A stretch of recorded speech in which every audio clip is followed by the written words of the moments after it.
All right, so we have a cherry, and I mean cherry, 2011 Ford Ranger 4-liter. This, I think it only has like 29,000 miles on it, and the customer had no brake lights. He said, I got turn signals, I got everything else. It lets it shift out of park. Everything's good there.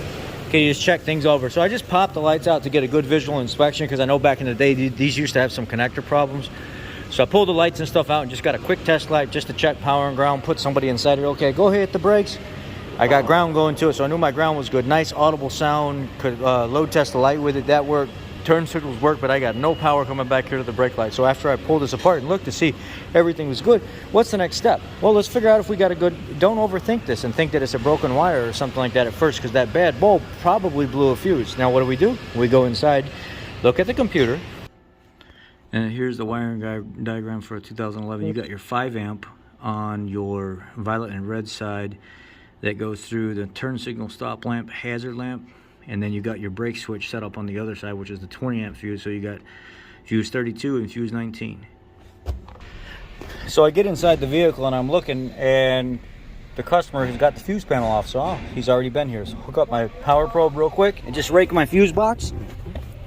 Now what do I find? A 20 amp fuse, which is fuse 19 right here.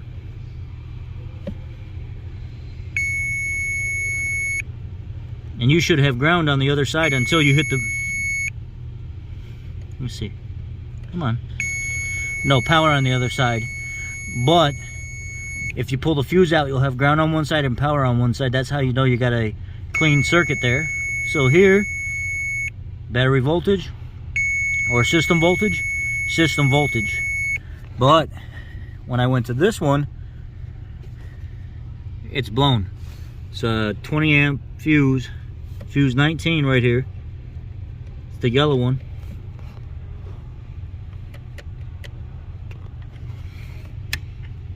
You can see it right here. Fuse 19, and that's what was taking out the brake lights. Now I put it back in. Simple, quick. Now we got brake lights again. See them back there? See them flashing on the ground?